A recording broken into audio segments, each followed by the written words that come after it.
Cyclone NIVAR deep depression intensifies into cyclonic storm. Cyclone likely to cross Tamil Nadu and Puducherry coast tomorrow. NDRF teams on standby.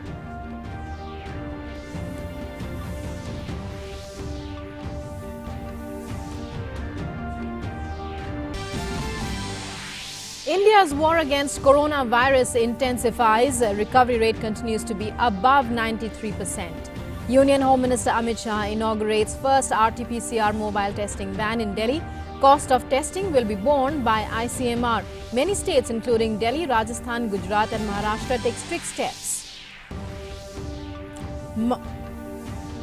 And President-elect Joe Biden puts in place a transition cabinet, selects important names for his cabinet.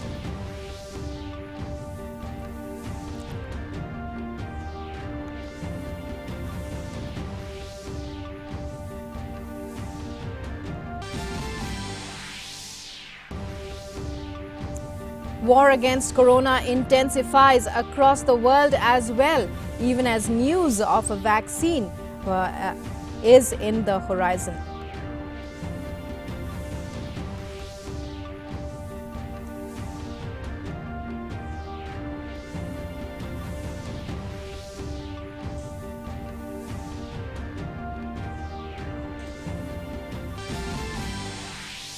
Martyrdom Day of Guru Tegh Bahadur is being observed today. President Ramnath Kovind pays tribute, says his sacrifice inspires all of us to unite for the true service of humanity.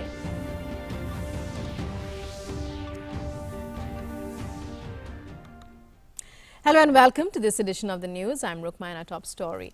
The deep depression has now intensified into cyclonic storm NIVAR over southwest Bay of Bengal. According to the Met Department, it is very likely to intensify further into a severe cyclonic storm in the next 24 hours.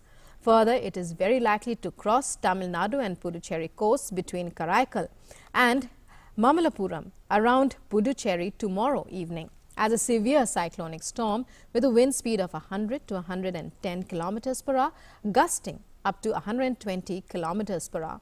Meanwhile, light to moderate rainfall was witnessed in parts of Tamil Nadu, has been witnessed in Tamil Nadu since the morning. Meanwhile, the Union Cabinet Secretary Rajiv Gauba yesterday chaired a meeting of the National Crisis Management Committee to review the status of the impending cyclone through video conferencing with the Chief Secretaries of Andhra Pradesh, Tamil Nadu and Puducherry. The respective Chief Secretaries briefed the NCMC about their preparedness and mentioned that the authorities are fully prepared to meet any eventuality. They also informed about the coordination with the NDRF and other agencies to meet this challenge. The Cabinet Secretary mentioned that we all are aiming at zero loss of life and early restoration of normalcy in the affected areas. He mentioned that the advisories to fishermen not to go into the sea should be strictly implemented, and added that people living in kacha houses may be advised suitably according to the situation. And we now bring you updates on the COVID situation from across the country. 42,314 recoveries were made yesterday, taking the cumulative total of recovered patients to 86,04,955. With this, the recovery rate currently stands at 93.76%. India's three-pronged strategy of test, trace and treat is proving to be a success. The fatality rate has dropped to 1.46%, with 1,34,218 deaths recorded so far. The number of active COVID-19 cases in India stands at 4,38,667, which is 4.78% of total cases reported so far. And according to the Indian Council of Medical Research, total of 13 crore 36 lakhs 82,275 samples tested for COVID-19 so far. Of these, 10 lakh 99,545 samples were tested yesterday. Three-time Assam Chief Minister Torun Gogoi, who had been undergoing treatment at Guwahati Medical College Hospital for post-COVID complications, passed away yesterday. Assam Chief Minister Sarbananda Sonowal has announced a 3-day state mourning in honor of Gogoi. Mortal remains of Torun Gogoi will first in the morning be taken to his official residence, then to the Assam Secretariat, Rajiv Bhavan, and finally to Srimanta Shankardev Kala Kshetra, where it will be kept for 2 days so that people can pay their last respects to the departed soul. The last rites will be performed on November 26 in Guwahati. Gogoi was elected Chief Minister of Assam in 2001 after he led the Congress to victory in the state elections. He then led the party to a record 3 consecutive electoral victories in the state. And leaders across the political spectrum, including President Ramnath Kovind, Vice President Venkaiah Naidu and Prime Minister Narendra Modi, condoled the demise of the Congress stalwart. In his tweet, the President said, "Extremely sad to know of the demise of Shri Torun Gogoi, former Chief Minister of Assam. The country has lost a veteran leader with rich political and administrative experience. His long tenure in office was a period of epochal change in Assam. He will always be remembered for the development of the state and especially towards his efforts to improve law and order, fighting insurgency in the state. His passing away marks the end of an era. In this hour of grief, condolences to his family, friends and supporters." In a message, the Vice President said, "Deeply saddened to learn about the demise of former Chief Minister of Assam, Shri Torun Gogoi. In his public life spanning over 5 decades, he served the nation in various capacities with dedication. My condolences to the bereaved family members and followers. Om Shanti." And Prime Minister Modi in his tweet said, "Shri Torun Gogoi ji was a popular leader and a veteran administrator who had years of political experience in Assam as well as the centre, anguished by his passing away. My thoughts are with his family and supporters in this hour of sadness. Om Shanti." Moving on, External Affairs Minister Dr. S. Jaishankar will undertake a visit to Bahrain, the UAE and Seychelles from today to the 29th of November. During the visit, he will be meeting his counterparts and other top leaders of these countries. S. Jaishankar's visit to Bahrain on November 24th and 25th will be his first visit to the country as the EAM. He will personally convey condolences on behalf of the government and people of India to the Bahraini leadership on the demise of Prime Minister of Bahrain, Prince Khalifa bin Salman Al Khalifa, on November 11th, and will hold talks on bilateral issues as well as regional and international issues of mutual interest. EAM will visit UAE on November 25th to 26th and will meet Foreign Minister of UAE, Sheikh Abdullah bin Zayed Al Nahyan, on November 26th. Both leaders will take forward cooperation between India and the UAE under a comprehensive strategic partnership and exchange views on various regional and international issues. On the last leg of his tour, EAM will travel to Seychelles on 27th and 28th November and discuss with him priorities of the new government and avenues for further strengthening India-Seychelles bilateral relations. Foreign Secretary Vardhan Shringla will visit Nepal on the 26th of November. As reported from the country over the last week, the government of Bangladesh has decided to take stricter measures to ensure that people wear masks in public places. Briefing the media on Monday after the regular cabinet meeting, the cabinet secretary Khandakar Anwarul Islam said that Prime Minister Sheikh Hasina has asked all concerned to be strict in enforcing the compulsory use of masks as ordered by the government, reports the official news agency BSS. Asking officials to adopt the twin strategy of motivating people to wear masks and enforcing it through stricter measures, the Cabinet Secretary said that the fines may be increased from the current level of take 500 and 1,000 to taka 5,000 against the violators. He further said that the Ministries of Religious Affairs and Education have been asked to launch massive campaigns to promote use of masks on a large scale. He informed that the mobile courts operated at 37 locations in Dhaka on Sunday and imposed fines on people who violated government orders on wearing masks in public places. Meanwhile, with 38 deaths reported on Monday, the death toll due to the virus in Bangladesh has gone up to 6,416. The total number of infections is also now close to 4,50,000, with 2,060 new cases reported in the past 24 hours on Monday by the Director General of Health Services. And Germany is moving to extend its lockdown restrictions to 3 more weeks in a bid to control the growing spread of COVID ahead of Christmas. The country had earlier closed schools, entertainment venues and restaurants to tackle the pandemic. The new restrictions are likely to halve the number of people allowed at private gatherings to 5. The graph of number of cases of COVID in Germany has been swelling, with the nationwide tally crossing 9,46,600. while claiming more than 14,500 lives till now. Spain's King Philip VI has self-isolated himself 1 day after coming in close contact with someone who tested positive for coronavirus. The 52-year-old king has suspended all his public agenda for this 10-day-long quarantine period. Meanwhile, the royal palace has said that Queen Letizia and their 2 daughters will continue with their activities.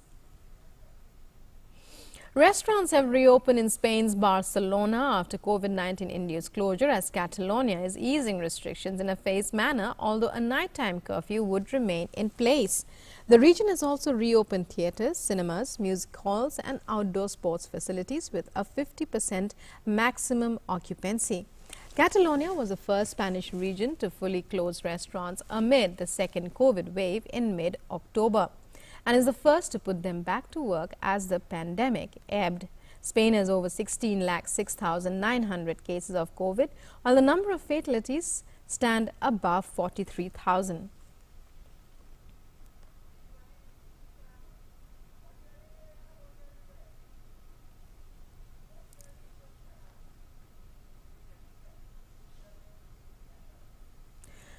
And Prime Minister Modi, back home, Prime Minister Modi spoke to Tamil Nadu CM and Puducherry CM Narayanasamy regarding the situation in the wake of Cyclone NIVAR.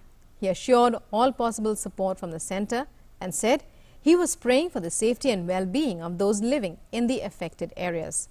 That's the tweet of the Prime Minister. Spoke to Tamil Nadu CM Shri EPS Tamil Nadu and Puducherry CM Shri V. Narayanasamy regarding the situation in the wake of Cyclone NIVAR.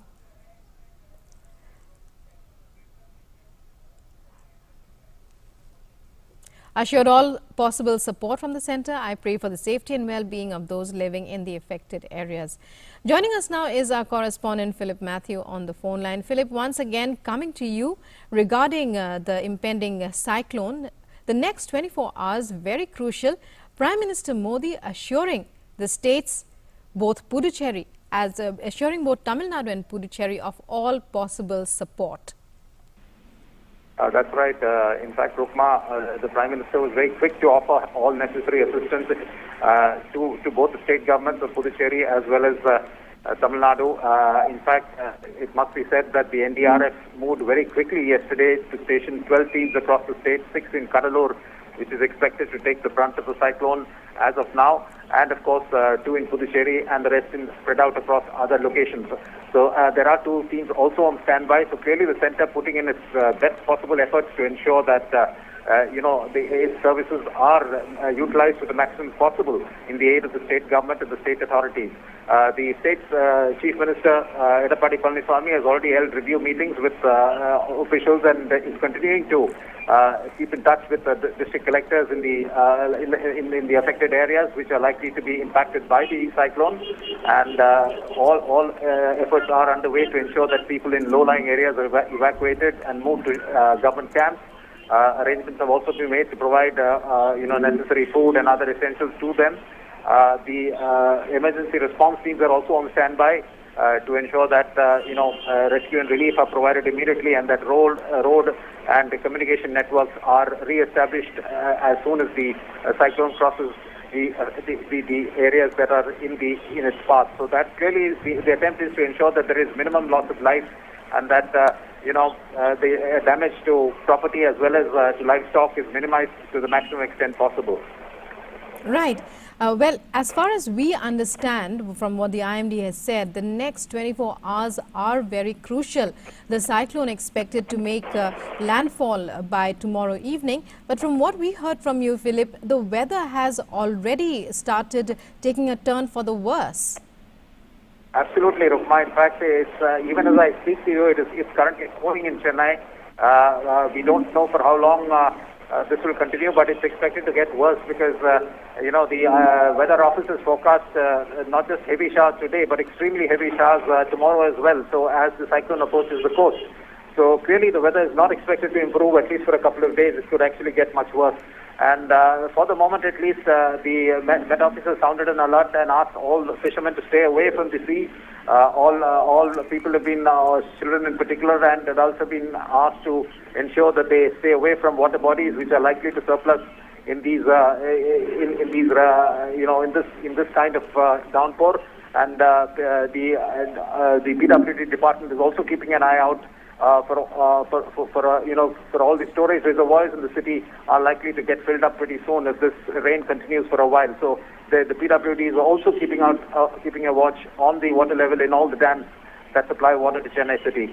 Right. Philip, also the presence of the NDRF in those crucial areas, in those critical areas, particularly along the coastline in Tamil Nadu and Puducherry, very reassuring for people there, because earlier too, the NDRF has excelled. Over the years, it has emerged as a strong source of support for victims of natural disasters. Oh, absolutely. The NDRF has always been a very professional force and a force that has responded very quickly to any natural disaster. In fact, they've acquitted themselves very creditably in during past cyclones here. We've had Cyclone Vardhan here a couple of years ago, and we've had other incidents of heavy rain, and even during the Right, we've seen the NDRF responding very, very quickly, and in fact they've been on the spot a couple of days prior to the cyclone. Yes. Prior to the cyclone crossing the coast, they've already taken up position in most of the areas that are likely to be affected. So that just gives you an indication of how fast the NDRF has responded to the possibility of this cyclone creating damage and destruction in its wake. Right. Philip, thank you so much for joining us and for those inputs, and you keep your eyes on that story. We'll be back with you throughout the day for more. With that, it's a wrap up of this edition of the news. News and updates continue on DD News and DD India. Namaskar.